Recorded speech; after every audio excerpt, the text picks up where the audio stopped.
Cet été, on explore des sujets méconnus qui nous permettent de découvrir des points précis du design d'expérience utilisateur. Aujourd'hui, sujet accessibilité, comment designer pour les lecteurs d'écran.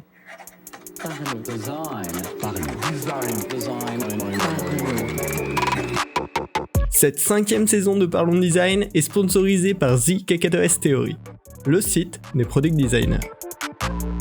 Salut, c'est Romain Pachna, bienvenue dans Parlons Design pour parler aujourd'hui des lecteurs d'écran et de comment designer pour les lecteurs d'écran. C'est des logiciels en fait sur ordinateur ou téléphone qui permettent de naviguer à la voix et à l'oreille principalement en ayant très peu d'interactions à faire avec les mains ou en tout cas des interactions relativement imprécises, pas besoin d'avoir un toucher précis comme on a l'habitude d'utiliser notamment nos smartphones ou potentiellement nos ordinateurs. La souris demande une certaine précision et une certaine mobilité et donc ça va être des logiciels utilisés par des personnes qui ont des handicaps moteurs notamment et qui vont avoir des difficultés à avoir cette précision avec leurs doigts, avec leurs mains. Donc c'est une petite part de la population, bien évidemment, mais ça demande un coût en travail de côté design relativement faible. Vous allez le voir, là, je vais vous présenter une méthode hyper courte, hyper concise qui permet d'adresser ces problématiques de manière très efficace, mais derrière, ça permettra d'améliorer notablement l'égalité des chances, l'accès aux outils numériques à ces personnes-là, et c'est pour ça que ces sujets sont hyper importants.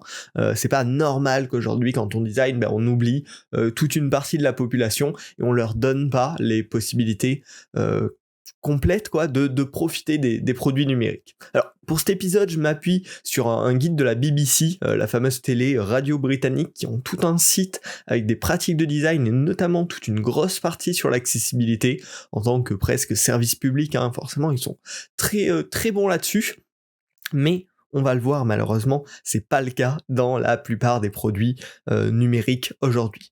L'état des choses à date, c'est que la grande majorité des services, je dirais à vue de nez comme ça, mais plus de 90% des services ne prennent pas du tout les lecteurs d'écran en compte, ou en tout cas à minima dans la version par défaut, mais en tout cas c'est pas du tout pensé dans les expériences, et c'est une vraie problématique pour les utilisateurs qui utilisent ce genre de produit. Au mieux, c'est en général géré à la volée par les développeurs, parce que forcément dans la façon dont on écrit le code, on peut venir intégrer certaines balises, etc. Donc en général, certains développeurs un peu plus consciencieux vont essayer de prendre ça un minimum en compte, mais de manière tout à fait par défaut, ce qui va causer des expériences inconsistantes, incomplètes sur les sites, sur les applications, parce que en fonction des devs, ils vont pas tous avoir cette attention-là, ils vont pas tous avoir cette connaissance-là, forcément, ni rien.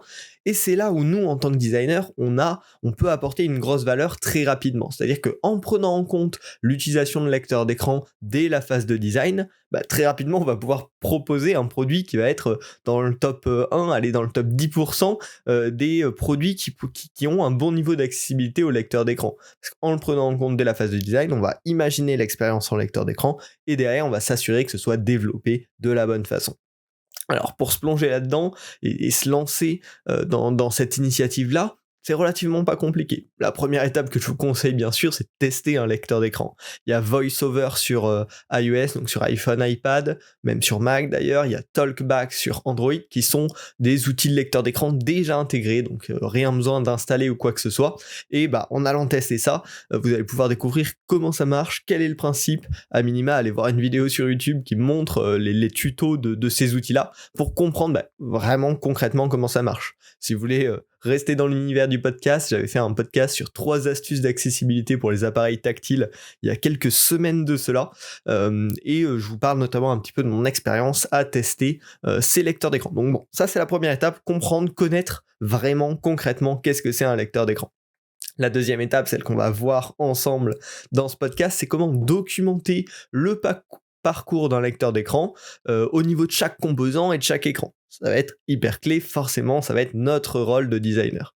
Et derrière, la dernière étape, ça va être de collaborer avec les développeurs pour simplifier l'intégration de leur côté, pour s'assurer que ça fonctionne bien de la manière attendue, etc., etc. Voilà. C'est globalement très peu de taf, hein. On voit au niveau design, c'est juste documenter un parcours, et on va le voir, c'est extrêmement simple, et derrière, s'assurer que c'est bien mis en place de la meilleure des façons.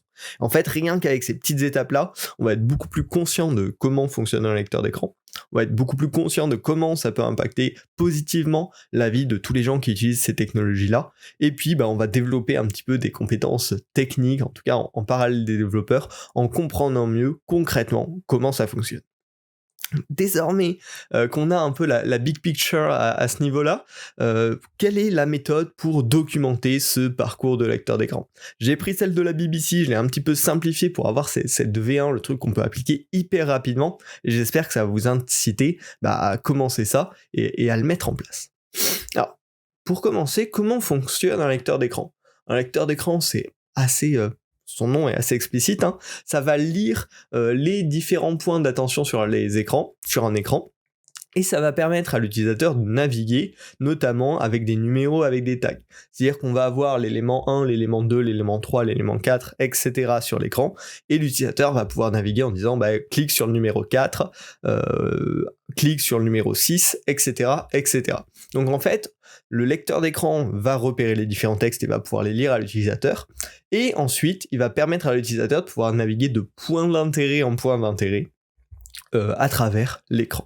Donc documenter ce parcours de lecteur d'écran, ça va être tout simplement spécifier l'ordre des points d'intérêt et les labels qui vont décrire ces différents points d'intérêt. C'est à peu près aussi bête que ça.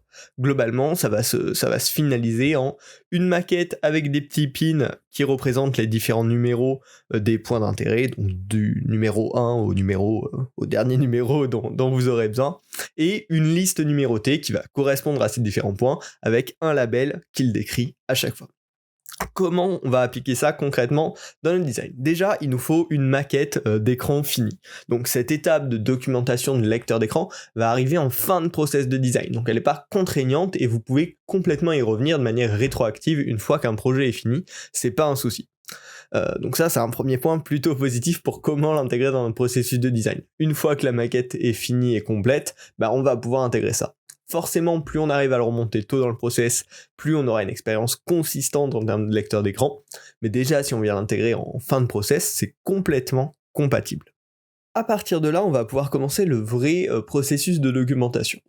La première chose qu'on va devoir faire par rapport à ces maquettes-là, c'est de désactiver, en tout cas, de noter tous les éléments qui sont uniquement décoratifs, qui n'apportent pas de contenu ni d'interactivité, et qui devront juste être ignorés par le lecteur d'écran. C'est une vraie étape importante. Par défaut, on considère que tous les éléments sont d'intérêt et doivent être accessibles au lecteur d'écran, mais certains éléments spécifiques, notamment ce qui est purement décoratif et qui n'apporte vraiment pas de valeur, pas d'information, en tout cas n'est pas nécessaire à l'utilisation de l'information, on va décider consciemment de les désactiver et de ne pas les utiliser par le lecteur d'écran. Ça évite d'avoir des éléments sans valeur ajoutée qui viennent perturber la lecture. Donc ça, c'est la première étape, extrêmement simple. La deuxième étape derrière, ça va être, si nécessaire, ajouter des éléments invisibles.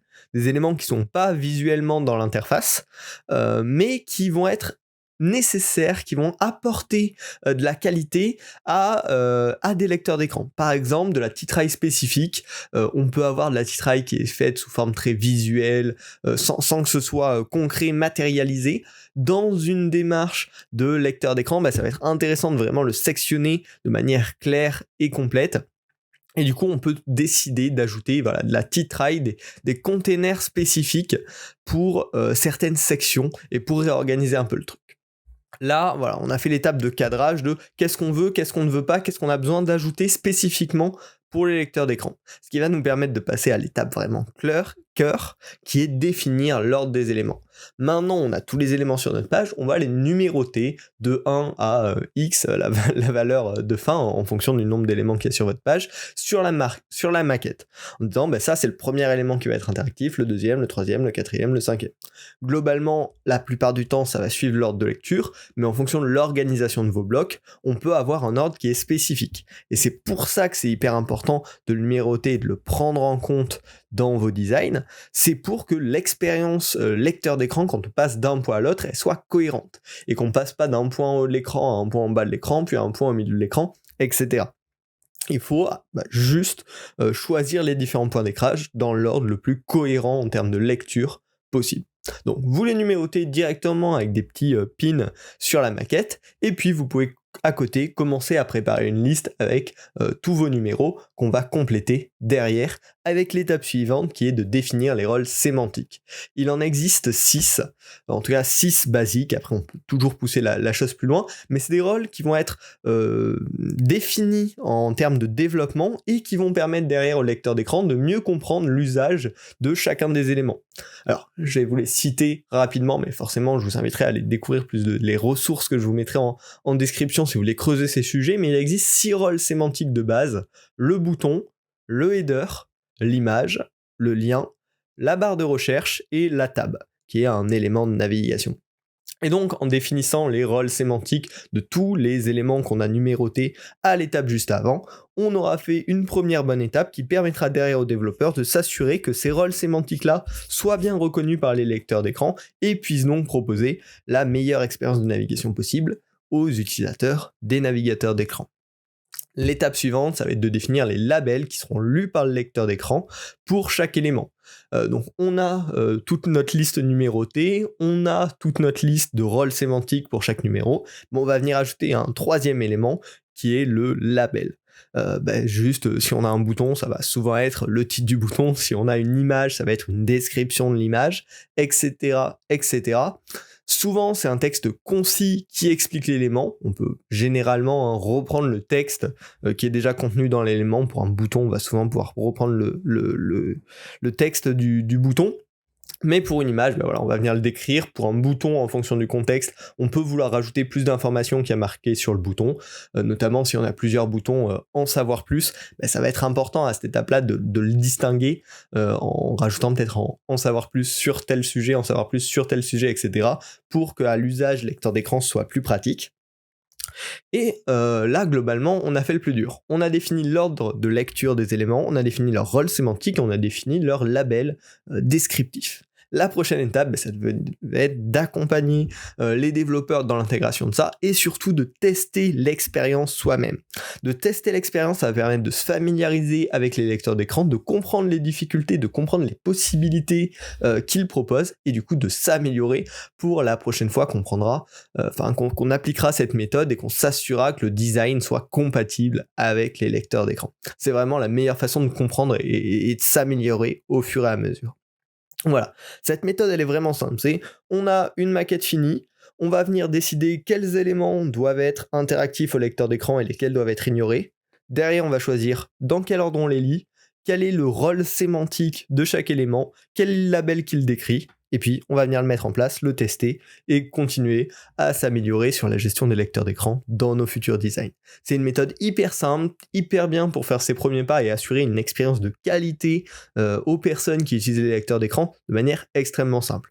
Si vous voulez la méthode plus avancée, plus détaillée, plus complète, je vous mets bien sûr le lien de l'article de CNN en description de ce podcast et vous allez voir, c'est hyper complet, il propose plein de choses bien plus avancées. Mais je me suis dit que pour ce podcast, ça suffisait d'avoir un peu le basique, le go-to pour commencer et se former, parce que c'est des sujets, en général, qui peuvent faire un petit peu peur, parce que c'est des outils auxquels on n'est pas habitué, des sujets qui sont durs à porter aussi en entreprise. Donc commencer avec quelque chose de très basique, très droit au but, ça va aider à cette intégration-là. Et bien sûr, je compte sur vous pour le pousser plus loin au fur et à mesure. Pour conclure cet épisode, je voulais vous dire que vraiment commencer à comprendre, à toucher ces problématiques, c'est un premier bon bout qui permet de creuser des détails pour rendre le monde meilleur. Je pense qu'on peut le dire sur des sujets comme ça permet de donner l'accès à la technologie à plus de monde et juste c'est hyper positif. Si on continue derrière en plus à creuser ces problématiques, on peut rapidement devenir un expert de ce domaine vu que peu de monde s'intéresse à ça. Et en partageant autour les solutions, on va aider tous ensemble à généraliser l'accès aux outils numériques. Donc je vous encourage bien sûr à partager ces pratiques-là autour de vous, à les tester, à les diffuser. Et si c'est plus simple pour vous, n'hésitez pas bien sûr à partager le podcast pour faire connaître ce sujet et diffuser un petit peu tout ça. J'espère que l'épisode vous a plu, si c'est le cas, abonnez-vous si ce n'est pas déjà fait, et puis on se retrouve la semaine prochaine pour un nouvel épisode de Parlons Design. Salut!